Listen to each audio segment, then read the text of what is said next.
Hello, and welcome to On the Irregular with Java Beret, a podcast where I chat to women from all walks of life about their own unique creative journey, how they got here, how their story has shaped their creative work, what they've learned, what has helped them, and where they plan to go from here. It's an irregular journey for so many of us, and I am delighted to offer a platform to share these fascinating stories and wells of wisdom. This week, I'm talking to Mariel Mowse of Next Lives Vintage, a stylist, photographer and seller of unique vintage pieces. Mariel lives in South Africa with her husband and 2 dogs in a self-built, off-grid house from where she runs her vintage business alongside doing her full-time day job. We talk about her learning difficulties, misdiagnosis as a child, the resourcefulness that can be born from not fitting the mould, her lifelong love affair with photography, and how seeking validation from others can hold us back from embarking on what we truly want to do. A gentle warning, this episode contains swear words of the scatalogical variety. Welcome to episode 9 and my chat with the ever articulate and oh so wise Mariel Mowse. How are you? You okay? I'm good. I'm sitting in a little patch of sun in my big, what we call here a bakkie. So it's a utility vehicle. Just let me know that the sound's okay. Yeah, it's okay. Yeah, it's a little bit warped, but I think that, that's inevitable. You can't really do much about that. I was just looking through the email that you sent me again, and Yeah.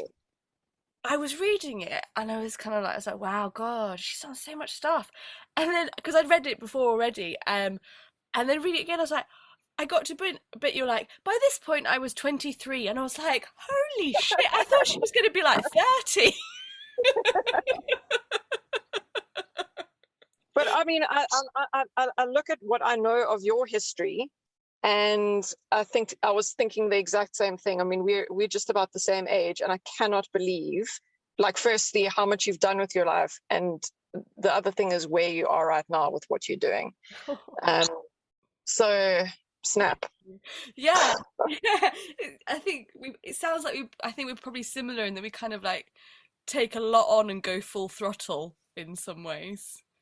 No, definitely. And I think also persevering. I see you also chip away and chip away and chip away until it's done. So yeah, that's a really good point. So I mean, what I'd really like you to do, if you're comfortable, is I'd just really love you to tell me your story right from the beginning.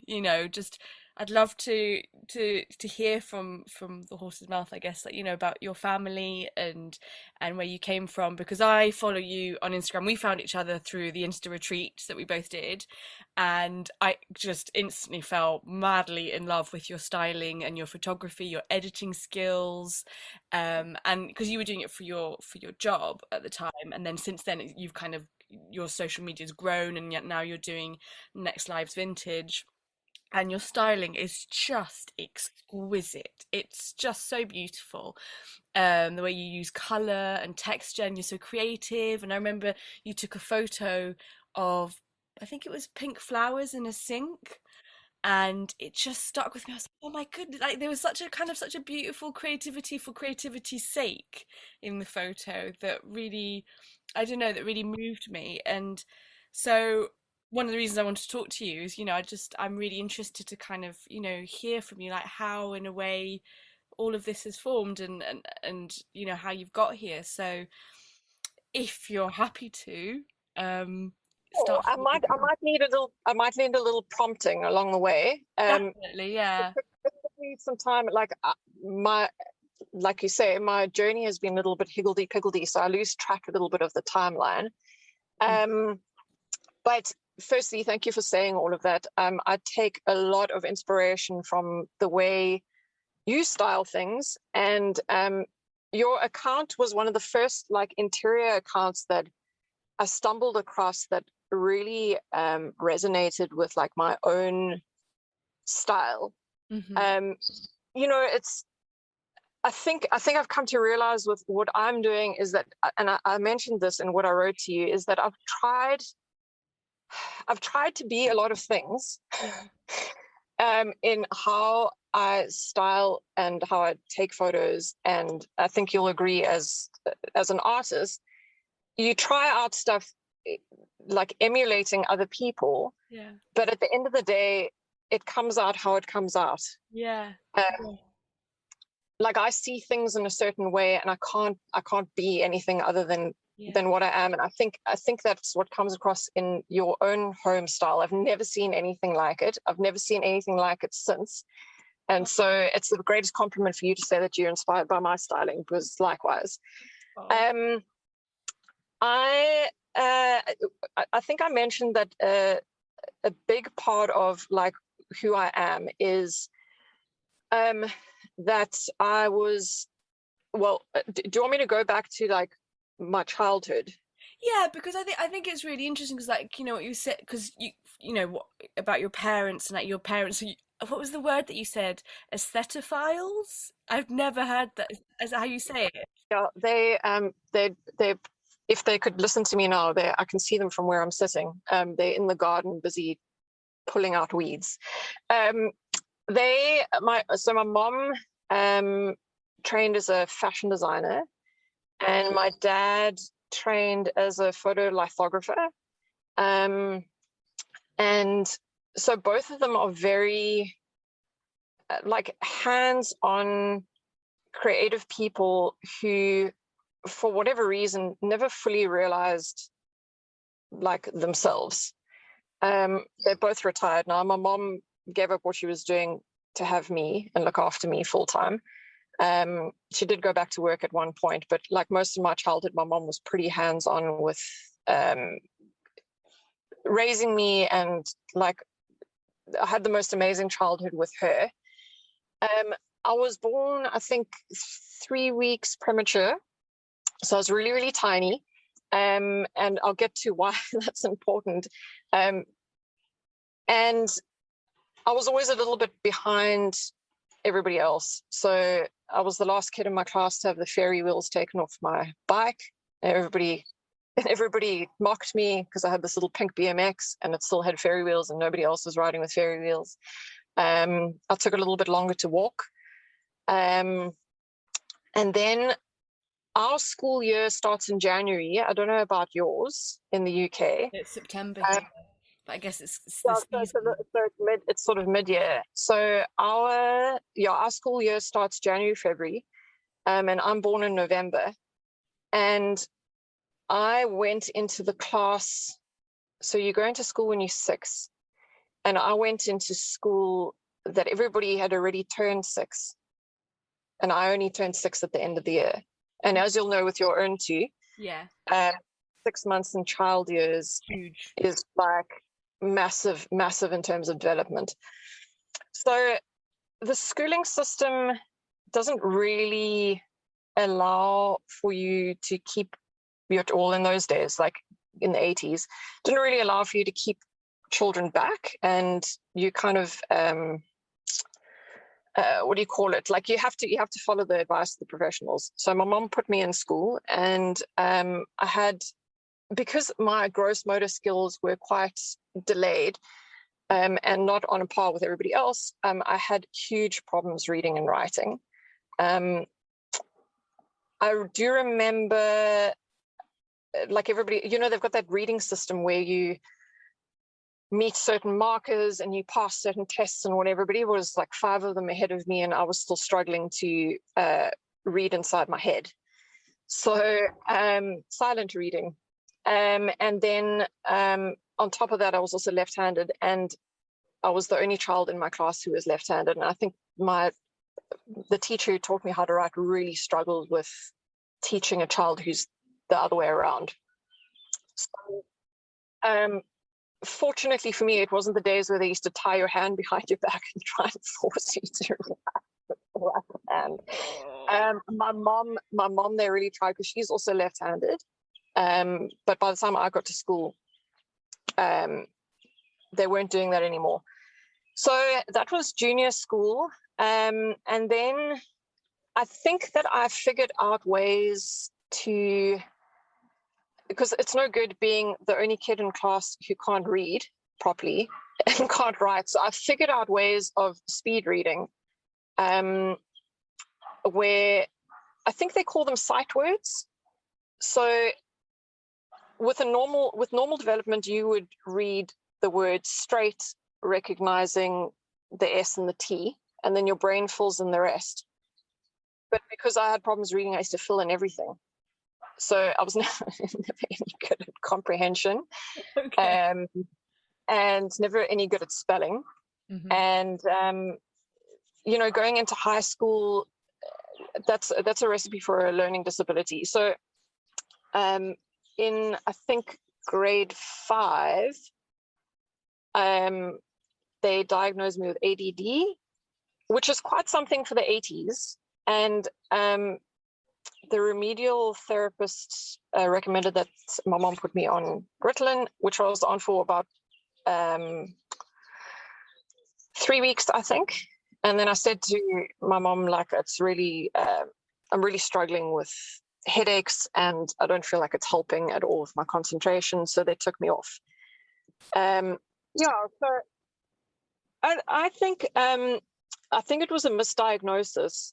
Right. So I think that the attention thing, it was more to do with the fact that I was so stressed out about like not keeping up with the rest of the class that I was off thinking about that, because I didn't have the hyperactivity part of it. It was just that I had an attention problem, like I couldn't stay focused in school.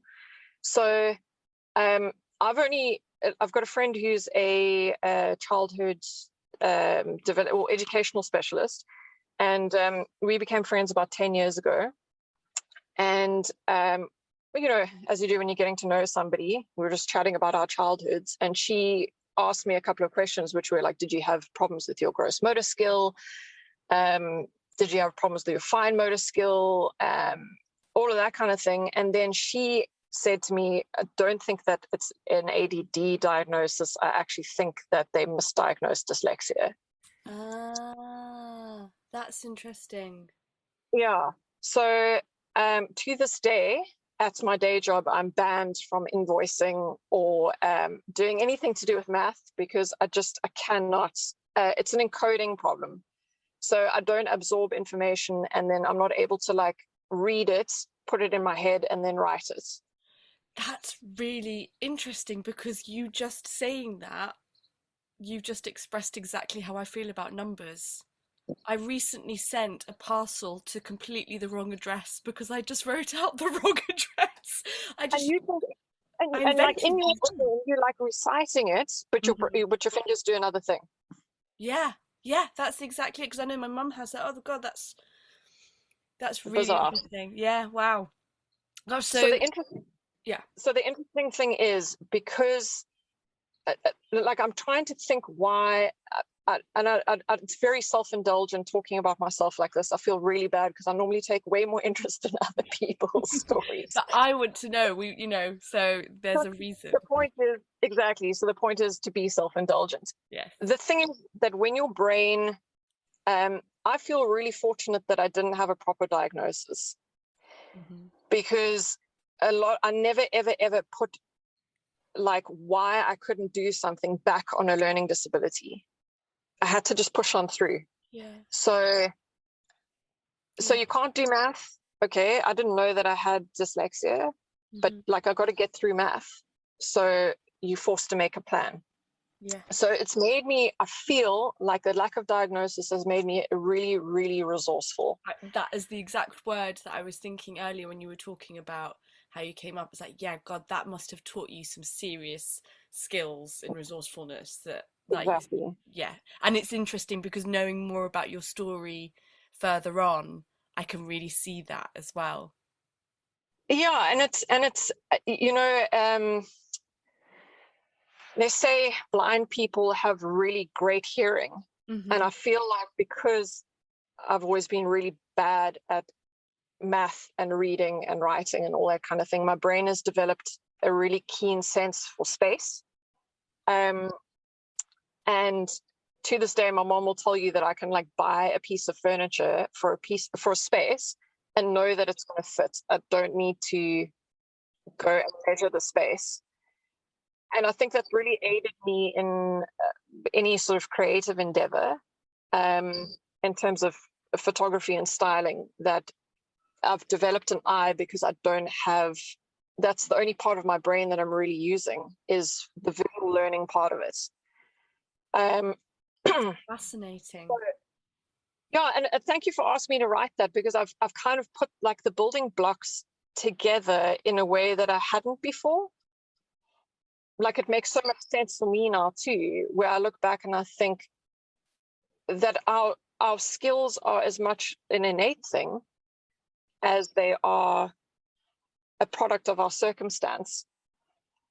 That, yeah, I've taught myself to see space and color and all of that kind of thing, because I'm so deficit Yeah. Yeah. in the maths, and it allows you to visualize things. So going into high school, I think I decided to do art. My mom and dad always really encouraged me to, study creatively. I was very, very, very much into things that happened outside of school. I really loved the horses. I was already riding when I was about six years old, and I've carried on horse riding my entire life. And as a child, I really, really wanted to be an archaeologist. I don't know why. Yeah. Um, It's an interesting and one. A lot of children. I remember at school so many people wanting to be archaeologists. Was it because of Indiana Jones? I don't know. I'm thinking like they kind of you study like Egyptology and Greek mythology and all that kind of thing when you're in junior school, and there's something very exciting about digging up things that you can't see.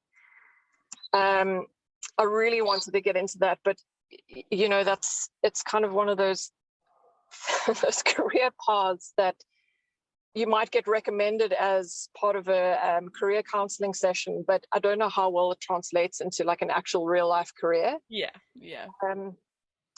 So I went into high school with a big focus on art and music.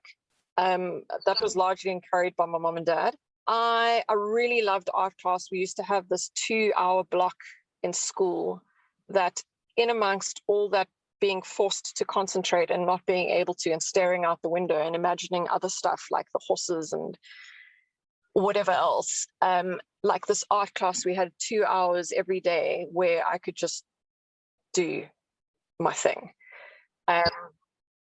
The art teachers, I think I wrote to you about this, but the art teachers are very focused on process. And I'm very much, even then, I'm very much of a doer. And I could never understand why I needed to plan stuff, because I never stick to the plan. So I would go into something, have a rough idea, and then it would never turn out how I'd planned it.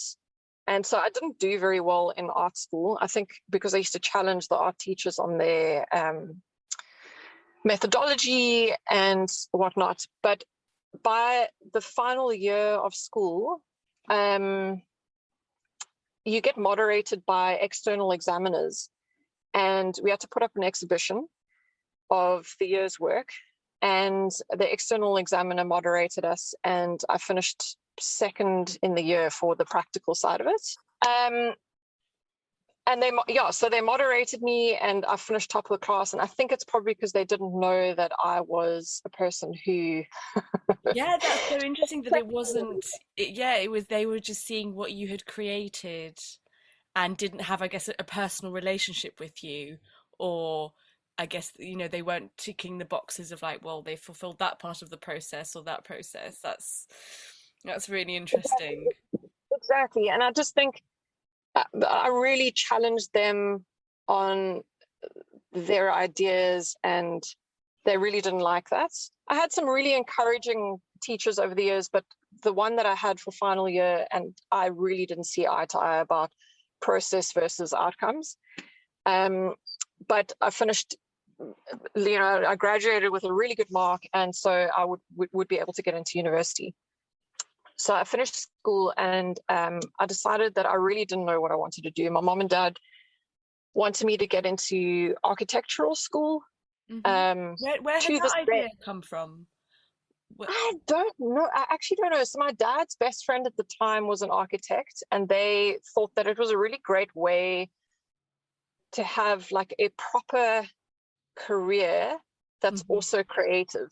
Yeah, I find it really interesting because my mum said that when she left school, she wanted to be an architect, and I think she said exactly the same. So I was really interested in buildings and kind of like big, the grandeur, like the big spaces that you could create. And I think she really loved like the creative side of it, but what she didn't do is because of all of the maths, and she's like me, like she can't process numbers. Well, exactly. So how, like, I mean, this was exactly the conundrum that I was sitting in. As you know, you've got things like calculators and whatever, but if your brain is muddling up the numbers, how are you going to finish architectural school? Yeah. Yeah. And the reality of architectural school as well is that you have these illusions of grandeur, of designing these, Yeah. you know, buildings that people are going to see 500 years in the future. Yeah. But the reality is you're going to get hired to modify somebody's garage. That's exactly like someone's kitchen extension, or yeah. So, um, needless to say, I didn't get into architectural school, and I decided to take a break, and do what South Africans did in the early 2000s, which was take a gap year, in the UK. Okay. We could still, I think at that stage, you could get a working visa and come for 2 years. So we got invited by the Queen to work at the YMCA, with I just find invited by the Queen. I had a letter from the Queen, you know. So I had a really protected childhood, Java. Like, my mum didn't even let me watch like the Ninja Turtles because she was really worried about the violence. Okay. So like the UK was like Rumspringa for me. I'd never been away from home for like more than a night. Now I was living in this house with 29 other 18-year-olds. Oh my God. And like figuring ourselves out, you know. Yeah. So I'm sure you know about the YMCA's. There's their outdoor activities centers. But You we know used what? to get. I don't know anything about the YMCA. All I know is the Village People song. I know nothing else about. So please So tell me. once a week we used to sing that Village People song to the kids.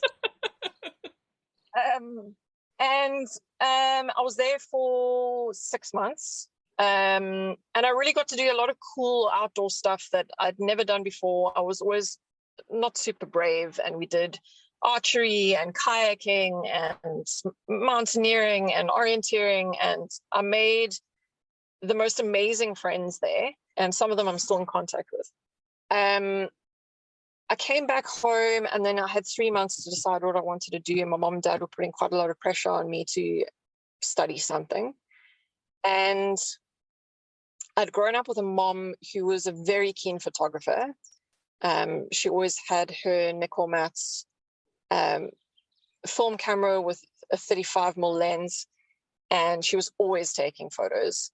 Over the weekends, we used to have a slideshow. I don't know whether you ever had a slide projector at Yeah, home. my Welsh grandmother had one. She'd always invite people over to watch them after she'd been on holiday. Yeah, and we used to spend a lot of summer evenings looking at slides. It was a really cheap way of developing your film. So I grew up around camera equipment, and my grandfather was a photographer in the war, but not a news photographer. He was an aerial photographer, like a recce photographer. Oh, yeah. And part of the Cape Mountaineering Club, and his big thing was taking photos of wildflowers and bugs.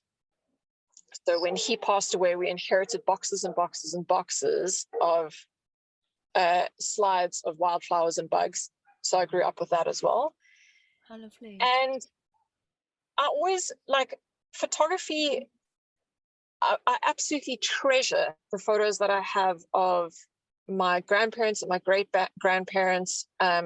Just the way photography just immortalizes people. I could used to be able to, as a child, sit and stare at old photo albums for absolutely hours. And let my mom tell me stories about all the people in the photos. And so I thought, I don't know a lot about photography. Why don't I go do a diploma in photography at an art college, which I did. And we learned about, it was the birth of digital photography. So I think there were these cameras with like funny, like mini discs in them that took, they weren't even like megapixels yet. Like these really grainy photos. So I don't think we even went into digital photography at that stage. But we learned a lot about Lightroom theory, darkroom theory, and the lecturers sort of just sent us out into the world and were like, take photos. And so I got a lot of camera time under my belt. But I had the exact same problem with the lecturer at that college that I did with the art teachers at school, where she was all about planning and I was all about flying by the seat of my pants. And so we knocked heads a lot. But the same thing happened where we had an external moderator, and I finished, overall, I finished top of my year. I don't think I came top of my year for practical, but I did really, really, really well. And I qualified with a national diploma in photography. Right. But I really loved taking photos of landscapes and things. And the college course was kind of aimed at the kind of photography that you see in Life magazine. Okay. So like kind of like documentary photography. Oh, like really gritty photojournalism, documenting like pain and suffering, and that is not my vibe. Yeah, Yeah, you like want I to take just, pictures of flowers. yeah, like really like take the lens of my camera and turn it around and take like weird like Yeah. macro photography, or rub Vaseline on the end of the lens and take like, Yeah. like really arty photos. Yes, yeah, more creative. Yeah. Um, and I was really stuck with the college as well as school. I always felt like they didn't really prepare you to ask the right questions for yourself going out into the world. It's fine to have a qualification, but like, what do you like? How do you prepare children and young adults to shift those skills into a work environment? Yeah. Yeah. Yeah, I think that's something that came up in a conversation with someone else. Actually, we were talking about how in a way that, yeah, the things that we're taught, even things like, for example, maths, the kind of maths that we're taught don't actually feel entirely relevant to just living. And what you need to be learning is about accounting, keeping your books and budgeting, Profit and margin. learning about mortgages. And like you say, like with work, it's like, okay, well, how can you I guess also, teachers don't know everything, of course, so it's impossible to teach everything. But like I think, like you said, asking the right questions is so key, isn't it, to finding the right information that you need, essentially. And Um, figuring out like in a non what do you call it? Not meritocratic, like a non-meritocratic way of figuring yourself out, where you're not meritocracy. Is that the right word? So I'm like, it's I'm not. googling this as we speak. Meritocracy I use relating the fancy word. relating to or characteristic of a society in which power is held by people selected according to merit. Okay, that makes sense. Yes.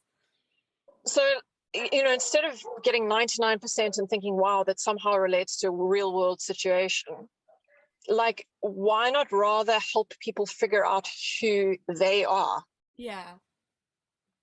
And it's not, just to skip forward 10 years, it wasn't until my middle 30s where I really figure out who I am. And, you'd think a year of darkroom photo developing and being outside and taking photos and stuff, on some level, you would have figured yourself out, and college would have helped you along the way. Yeah. But But anyway, there's so much so there's so much more to it, isn't there? Because I had a similar experience in some ways with photography, where I really loved it and I really enjoyed taking photos, and both my dad and my stepdad, I've always taken lots of photos, and I would pore over books, like you say, all my mum's photo albums, and I won photo competitions at school, and it was something that I really, really loved. And then I watched, and it was something that I kind of thought, well, maybe I could be a photographer one day. And then I watched the Sofia Coppola film Lost in Translation. oh man, I love that. I love that. I love that movie. It's a great Yeah. movie, but there's this one tiny line that completely stopped my photography, my future photography career in its tracks. It's when Scarlett Johansson goes up to the bar. I think she's sat talking to gosh, what's his name? Bill The Murray. Bill Murray. Bill Oh, Murray. thank you, Bill Murray. And he asks, what do you do? And she says, well, I love taking photos, but every girl has a photography phase. And I swear, I heard that and I just went, Oh, oh, every girl has. Oh, so this isn't actually. Oh, right, I'm just going through a phase. And that's it. I completely turned my back on the idea of ever being a photographer, this tiny line. And that's because I had so little self-confidence or right. self-belief in anything, that kind of similar, it's taken me, what, I don't know, 15 years to actually acknowledge, what, I love taking photos, and now it's part of my job, and that is completely valid. And some people even pay me to take photos for them. But I allowed myself to be completely knocked sideways. And I just kind of, I'm drawing the comparisons, like when you say, you did a course, you got the diploma, you got really, you got really good marks and everything. But it's so much of it about finding your calling is just life, and going through the stuff to kind of come back to yourself in a way, I guess, if that makes sense. Yeah, when I look at, so yes, I finished with like 95% or something, but it's it doesn't mean anything in the real world. Yeah. And I think there's also this fear of mediocrity, which Yes. Yes. which I also have that same. It's part of the imposter syndrome, Mm-hmm. which that line would have stuck with me as well. The people say that about horses as well. Yes, but every girl has a horse phase. Yeah. Well, I've been riding for 30 years, Yeah. and they've not gone away. My poor father, shame. He had no idea how much money he would sink into that endeavor. But photography has never been more relevant for small businesses. Yeah. And it's quite lucky that the world has evolved in the way it has to be, so with so much focus on the visual. Yeah.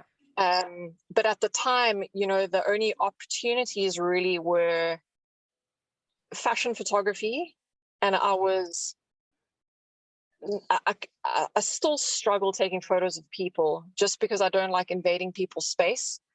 And there was no way that at the age of 20 or however old I was going to be able to direct fashion models. Yeah. And boss them around and whatnot. And the other opportunity would be working in the film industry, and I also didn't feel like that was right for me.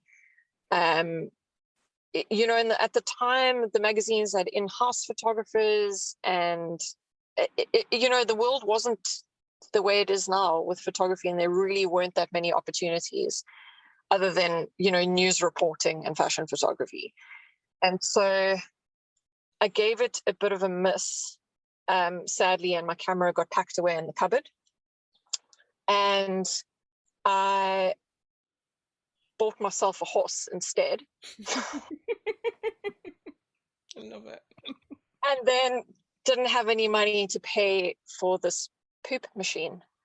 And my mum was like, so glad that you fulfilled your childhood dream of owning a pony, but how are you going to feed this thing? So I took a job at a local deli that specialized in selling local cheeses. And I worked there 3 days a week to pay for the horse. I think my mom, bless her heart, supplemented my income a little bit because I really wasn't making ends meet with that. And I met a really interesting woman who had a farm with 150 goats while I was there. And she said to me, well, what are you doing with your life? And I was like, I don't know. And she said, I'm really looking for somebody who's keen on learning to do an apprenticeship with me. And you're really passionate about cheese. I still am. And do you not want to come work on the farm and do a 2-year apprenticeship? So I said, great, but can I bring the horse? And she said, for sure. And that was kind of the deciding factor. Right. So I got paid an absolute pittance, but the horse was paid for. He had stabling, he was fed well. I had accommodation. I lived with them in their home, and I learned the incredible art of making cheese. I completed my apprenticeship, and I don't quite know how to frame it, but I had a bit of a whoopsie in terms of my mental health while I was there. The farm still exists, and it's very far away from the hubbub of the city. And I felt really isolated, and I wasn't surrounded by people of my own age, and my mum and dad were 250 kilometers away. And I decided that the only way I was going to be able to leave the farm was to sell my horse, which left me free to make decisions about what I wanted to do with my life. There were no career opportunities as a full-time cheesemaker that paid a living wage at the time. Right. And it's all fine and well to be board and lodging on a farm and get paid. I think I got 1,000 rand a month, but I wasn't putting down roots anywhere. Yeah. I didn't have enough money to save. And I met a young boy, and we moved in together, and he encouraged me to study some more. How did you feel about the prospect of that, having had the experience at school of, struggling with classes and staying focused? And was it something that filled you with dread, or did you feel that you could take it on because it was something that you would be choosing this time? I was really excited at the prospect because I thought it would be the answer to all my career-related problems. So I thought, once I get this degree, and I'm going to get it, I'll then have a career, and I'll be in a proper job, and I don't have to worry about the financial side of it anymore. And he was sort of so from a learning point of view, I'd completely forgotten about my experiences in school. Right. I was grabbing the bull by the horns. I was like, let's go to university. I'm sure I can do it. I think he was studying at the time. And so he'd also given me a framework of like how distance. So I studied through a distance university so that I could work at the same time. And he'd given me some sort of expectation about how the university worked. So I think I was about 23 and super arrogant. And I thought, there's nothing I can't do. What a wonderful attitude to have. Right? I had no idea. And so I was working full time at a antique bookstore, and I had all this downtime. So romantic. I love that. So romantic. I'd consumed books while I was there. It was actually a really great job for the studying at the same time, because I had access to all these art books. And yeah, so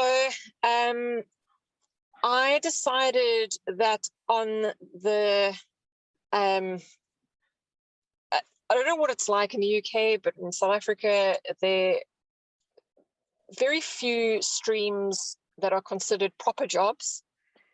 So we'd gone through architecture. I definitely wasn't going to be a lawyer or an accountant. I couldn't be a doctor because I had problems with math, and you'd have to do a degree in science.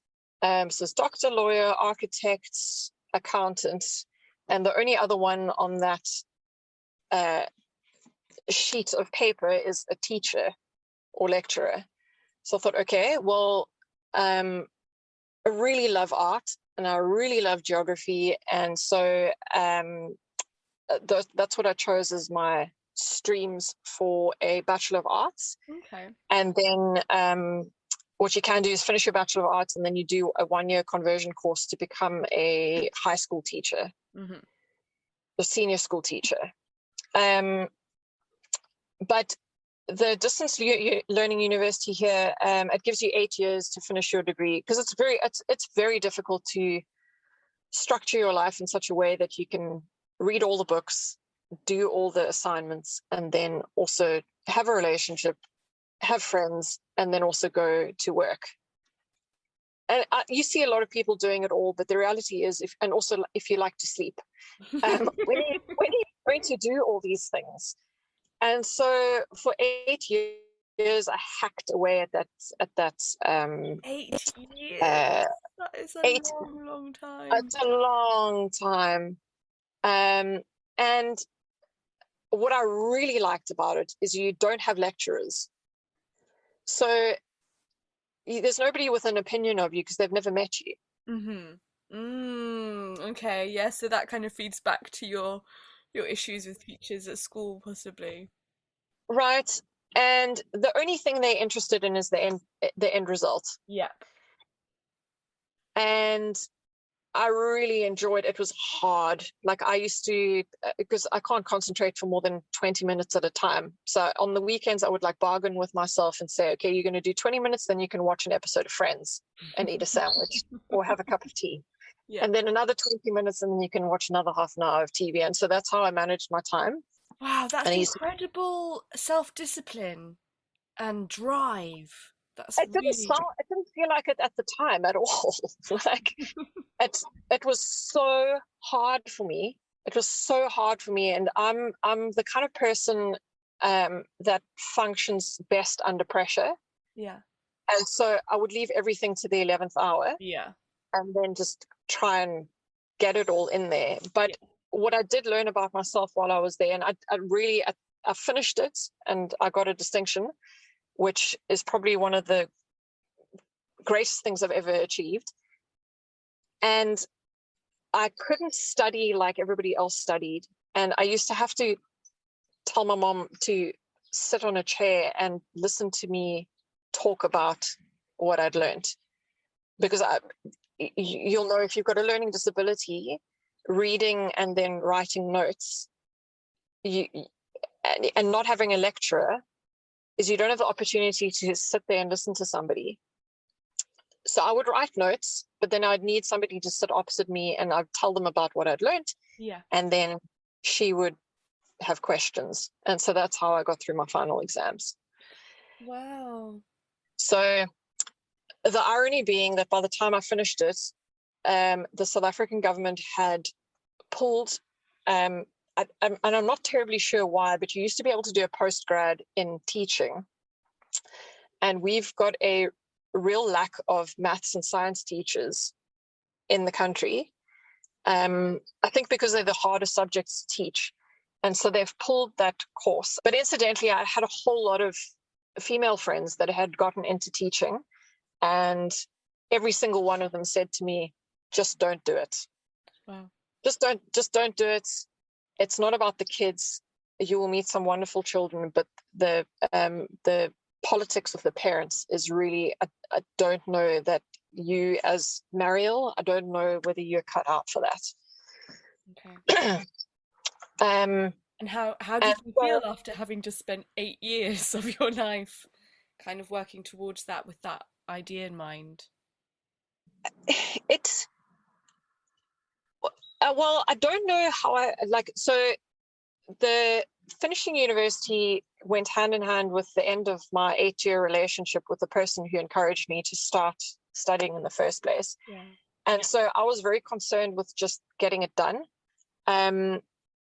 And I'd made this realization about the teaching, I think 6 years into it. Okay. So at the end of it, I was kind of wondering what am I now going to do with this degree? And I realized that it was less about what I was going to do now that I had a degree and more about how it made me feel about myself. Okay. Yeah. And I felt like in a much better grounding for demanding the things that I wanted from an employer because I had a degree. And although I loved the subjects that I studied,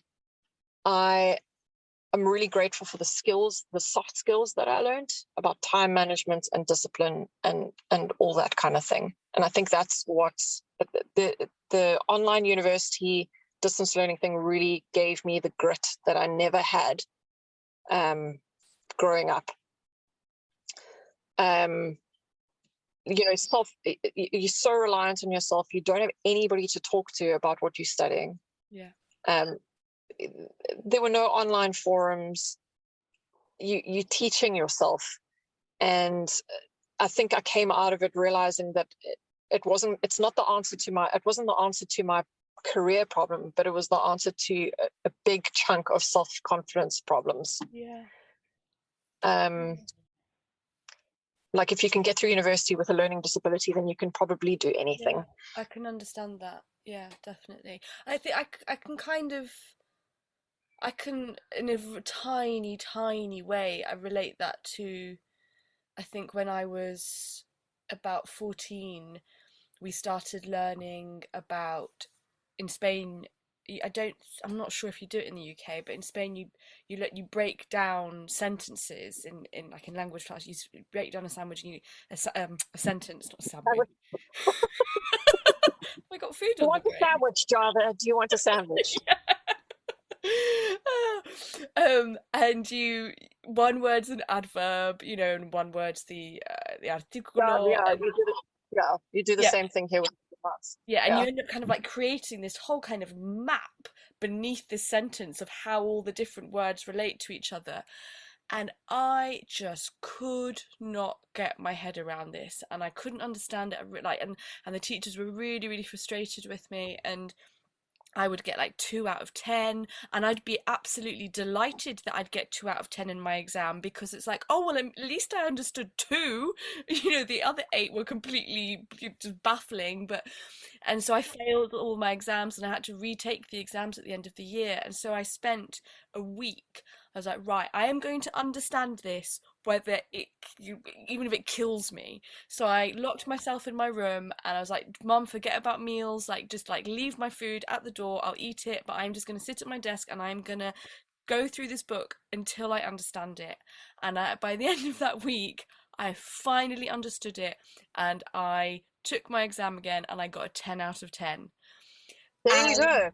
oh my God, my confidence after that, I was like, I can do anything.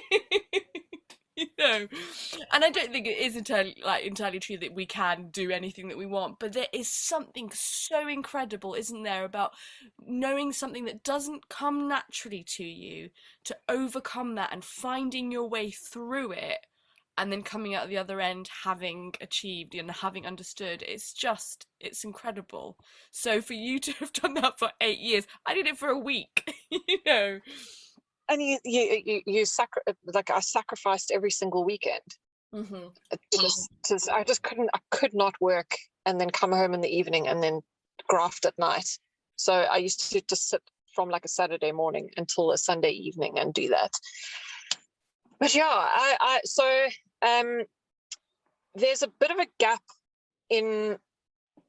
So in 2013, when I finished UNISA, and I had my BA in geography and art, I was already at the job where I am at the moment. And they'd been so incredible about supporting me while I was studying.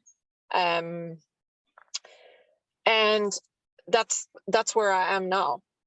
But I know that you wanted to talk about 2020, because in the years leading up to 2020, So I was originally hired as like an office assistant, and I think that just because nobody else wanted to do the things that needed to be done, I started taking on more and more of the creative work. Mm-hmm. And the woman who owns the company recognized that A, I was resourceful, B, I wasn't lazy, and C, I was quite creative, that I could do things like strategize for marketing and do a bit of art direction on print ads. And she asked me whether I'd be interested in taking on the merchandising, the in-store merchandising, which is quite physical work, but I really enjoy that. And eventually, so it's a family-run business, and eventually the people who were involved in the advertising completely stepped away, and I was basically given carte blanche on branding. And for lack of a better word, I'm not, well, in 2020, going into the COVID years, I was brand manager for this little Bedlin brand, which is how we met, because they sponsored me going to the Insta retreat. And something weird happened. South Africa went into a lockdown at a similar time to the UK. And it was kind of last minute. Like, I don't know that there weren't discussions. 3 days before the president decided to send everybody home was when he decided. So we had 3 days to sort of decide what we were going to do. And everybody went home, and the online marketing team, which included myself and 2 other people, just quickly discussed that we were going to try and keep the advertising going on the social media platforms. And I took home a couple of props. I think I left my camera at my mum's house. And all I had was this Huawei phone and a couple of props and my bedroom in my off-grid home in the winelands of South Africa. And I had the owner of the company saying, like, but how are we going to sell this stuff? And the Insta retreat kind of gave me prompts to create daily posts. So I would spend, I think we were in lockdown for a month or 6 weeks, and every day I would wake up in the morning and be like, right, I'm going to create just one photo and one video with just what I had at hand, with my phone and my face and my bedroom and whatever else. And the first couple of days were really hard. I spent the entire day trying to style stuff and took a gazillion photos of the same thing, and each one slightly different. But by the end of it, I had a portfolio. I think 64 photos, one for each day that I was in lockdown. Oh, that's lovely. And you can kind of see the evolution of developing it, like fast track this marketing photography. And really it got me over, I think we all experienced that bump in followers over the COVID lockdown. I don't know about your account, but I seem to remember that you gained about 4,000 followers or something really crazy. Yeah, yeah, it's funny. I don't really, I could have no idea where I was. I probably wrote it down somewhere, but yeah, it definitely did just grow because people were, you kind of had a captive audience, really. Right. And everybody's going through the same thing. Yeah. And so sharing your life, and you don't have anybody else to talk to. So you end up sharing your experiences that everybody else is going through with this community of people online. And I really loved the feedback that I was getting from my peers, yourself included. And I thought it was exactly what the brand needed. People were finally connecting with this brand on like a really personal level and sharing their stories, and like sending me messages and saying, like, great job. Oh. Um, and at some point, I think after 6 weeks, my boss contacted me and said, "Look, I don't know that you should be the face of the brand." And I was really gutted about that. I think just everything that we'd been through, with not being able to see my mum and dad, and I wasn't allowed to ride the horse. So I've share a horse to somebody down the road from my home, and we weren't allowed leaving the house to be on horseback. Yeah. Wow. And all these things piled up, and I had a real overreaction to her commentary about it, which I also understand. She's been running the brand for 25 years, and for me, I knew it was the right thing for the brand, but she really disagreed with me, and I thought I really need to do something for myself. That people have told me that what I'm doing is great. It's not like being entered into idols or entering yourself into idols because your mom tells you that you're really great at singing, and then you get up there and the judges tell you that you sound like nails on a chalkboard. Nobody wants to be that person. And so I finally had this. I never thought I was any good. Like, I really, really, really didn't think that my photography was great. I didn't think my styling was great. I find this fascinating because when whenever you've mentioned, like, in your in art class at school or with your photography course, like, you get distinctions, you get this amazing feedback. But yet, what do you think is it that stops you from believing in yourself? I think, and this is the crux of how I understand the higgledy-piggledy path, is that I don't have validation through my career. So if I worked for a magazine and I was the editor or the food editor for images or the art director for, I don't know, like a lifestyle magazine, Yeah. or I've applied for jobs over the years and I've met with people and I haven't gotten the jobs that I really, really wanted. Or that somebody approached me where I'm working at the moment and said, like, "Great job, please come work for us." Yeah. I still feel that I'm unworthy of those sort of titles. It's very sad. And Yeah. No, it is really sad. It is really sad because I see your work, and your work is exceptional and beautiful, and your styling is just. I always find it so. I'm always just like, when you love someone, but you also slightly hate them. oh no, every time you make a post, I'm like, I cannot believe this lady. Look at her. And like every time you add a product to your catalog, I'm like, how more perfect could adding hot chocolate be to, I mean, or like, I can't believe she's ripping pages out of books that don't have a life and adding them to packages. Wish I'd thought of that. So I was sitting the other day, this is just a segue, but I was sitting the other day thinking, like, I really need to stop buying ribbon and twine. Oh no. And I was like, what would Java do?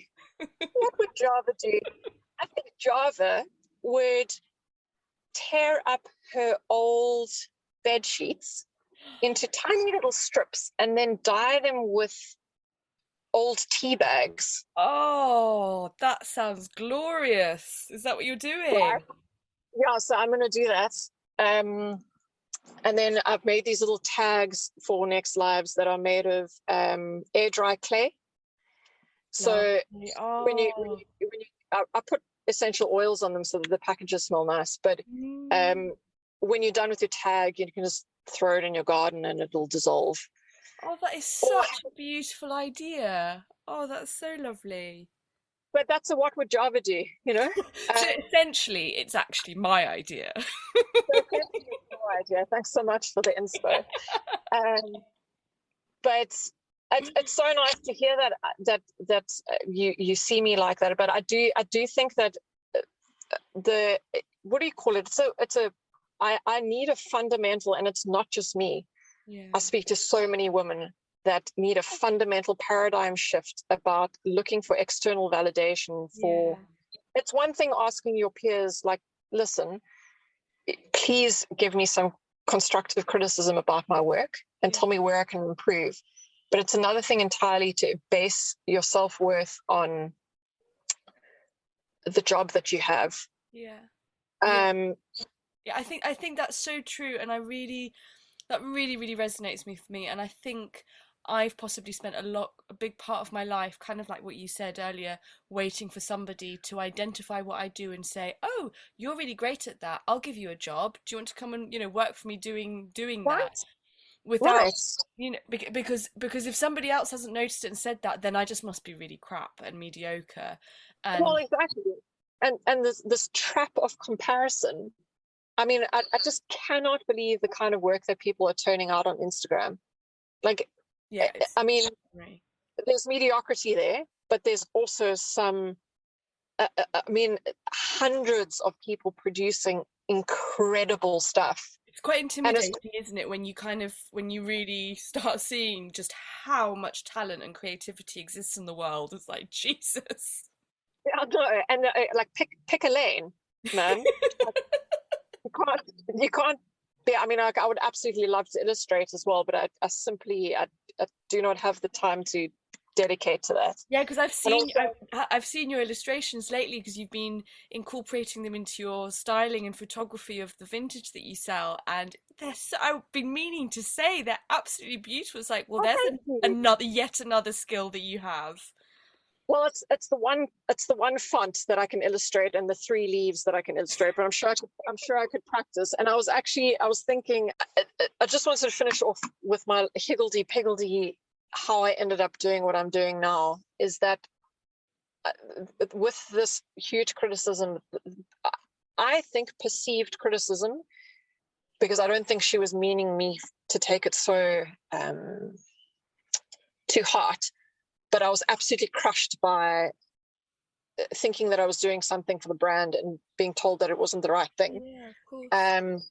That I really needed a creative outlet for myself and something that I make the decisions, I experience the failure, I screw up or succeed. And so on a whim, I think I took 1,000 Rand, which is ridiculous because it's like 50 quid. Okay. No? Yeah. 50 quid. I took 50 quid of my salary and I went and I bought some stuff on Facebook Marketplace. Just like I Googled some things that I already owned at home and I really loved, like vintage pieces. And I went out and I bought it from these people and took some photos, and I'd been discussing with my husband, who I could also spend an entire hour talking about, but we won't go there, who said to me, you should do that thing. And I took a couple of really like mediocre photos and I put it up on Instagram, and within 15 minutes of me posting, I didn't do any advertising. I just used hashtags. And within 15 minutes of posting these, I think there were 10 items. Yeah. I'd sold half of them. Wow. And I'm still in contact with the person who bought the first item that I posted. Oh, lovely. And she still buys stuff from me. And I have met the most incredible people through that feed. Every single time I do a stock drop, it sells out. And people have been, it's been such a great way. Like I'm finding myself buying pieces that I know will photograph well. Yeah. It started off with me buying pieces that I like and I would keep in my own home. That was my rule. But it's now I pick pieces that I cannot wait to photograph. Oh, that's gorgeous. That's such an exciting feeling. Right. And it's helped me divest myself from being so hung up on what I'm criticism that I face at my day job. or whatever criticism I thought I was facing, and getting this feedback, this like warm and fuzzy feeling from the people that I have met along the way, that I feel like I've arrived. Somebody said something to me recently about a business that they created in the last year, and she said, the money's great, I enjoy doing it. She said, but you know what is the most valuable thing for me out of this is that I like myself. And Right. I just thought, when you just said now, I feel like I've made it. Like, yeah, that's it, isn't it? Is feeling like you've made it is simply enjoying what you're doing and enjoying yourself in it. And I think that's Like the person that it makes you into, yeah, yeah. the person that everybody thinks that you are. Like, I've met some people and they've said to me, "You're exactly how I thought you were." Hmm. I hope you're not disappointed. Well, no, you're exactly how I expected you. Yeah. Yeah, that's Um, really important actually, especially when so much of what you're putting out is on social media, and it can be quite seductive to create a persona in a way. And because I did that thing on Instagram where it's like, what do you assume about me? And yes, people sent me some things about what they assumed about me, and some of it was kind of almost like too flattering. I was like, Jesus, right, I need to make things even more real. Like, I was like, I lose my temper and I have a really loud voice and I swear a lot. And I think I'm really surprised that the F bomb and the S bomb haven't slipped out of my mouth yet, because I also swear like a trooper. Um, I I find it. Can I just say though that I am in absolute awe of how much content you managed to create oh, from one day. From one day, I'm like, how are you always in my stories? I know, but there's also something slightly depressing about that, don't you think? That I've just always got my phone in my hand. I think it's come from being a stay-at-home mum and feeling very isolated and alone and frustrated, and so just being absolutely desperate to find some kind of connection and a way of expressing and channeling like the things that I was seeing around myself, and also because I was so bored a lot of the time. It's like, well, my way of making it more interesting for myself sometimes is just to kind of share stuff in stories, and and share these things. So I think that's just carried on now, and now I just do it all the time. And Naturally, it's so enviable that and I know, because I think you get a very good sense of who you are through your stories, that the things that you are sharing are genuinely that beautiful. I mean, when I often drive, I don't know whether you realize this, and you're welcome to cut it out of the podcast because it's quite flattering. But I don't know if you realize like how much a part of my life your feed is. Like I was driving home now, and I was thinking, I don't know whether you get roads like this in England. What would Java do if she saw this road really ugly? Like, yeah. how do you make like your everyday seem so quaint? Well, I have to say, I do live in a very beautiful town. Like when Right? we first moved here, I felt like I was on holiday every day. It's It really is so picturesque. yeah, it's particularly beautiful. So I'm very, very, very lucky. I often come home from runs, and I just kind of running through the door all like fat and sweaty and out of breath. I'm like, John, do you know where we live? It's bloody incredible. You Don't you ever move to a less Instagrammable position?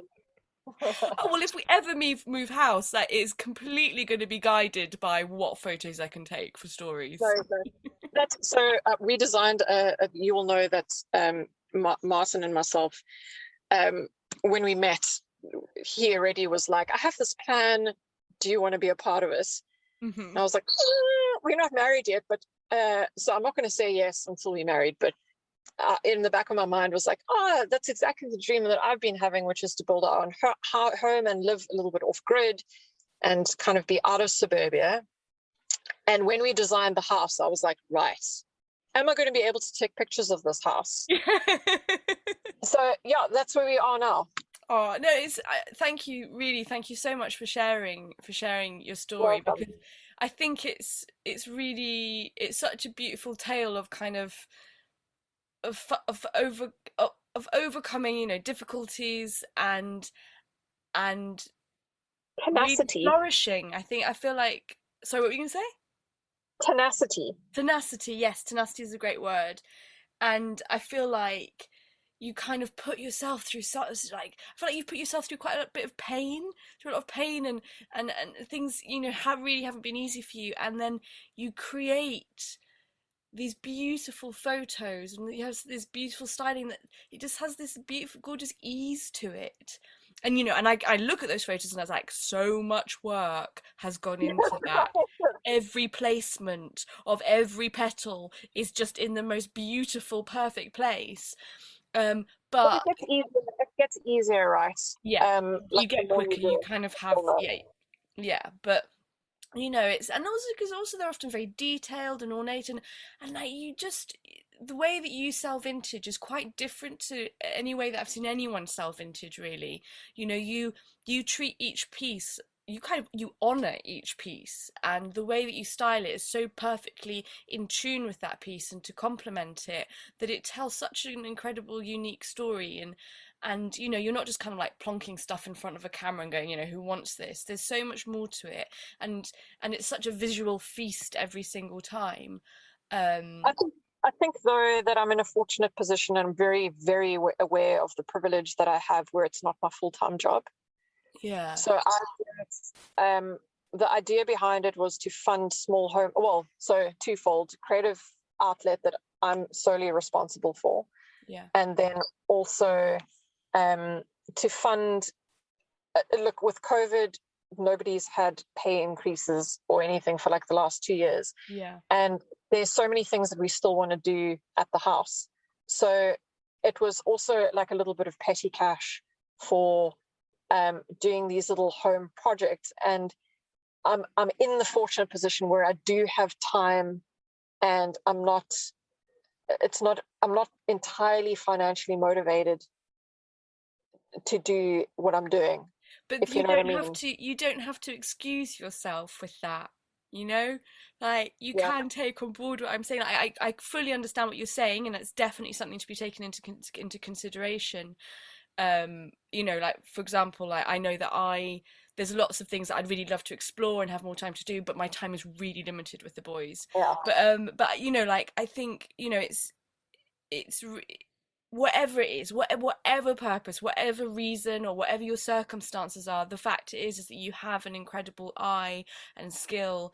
And I'm just so bloody glad that you've allowed yourself to find it, and that you've allowed yourself to express it, and that, you know, all of these, you know, you did all the classes, and that you've not got any teachers involved. And in a way, it's like, you know, you I feel like the experience that you had with your employer in a way kind of mirrors those experiences that you had with teachers. You know, you just need someone, you just don't need anyone interfering with your work. I know, and this is why I think that I don't blame anybody who has criticized me, because I do think that it is in part like this rebellious worldview that I have, that like there's this person telling me what to do and I disagree with it. Yeah, And um, my pops always encouraged me to be a rebel without a cause. yeah, And like I really I struggle with authority, and I feel like I'm here to challenge that.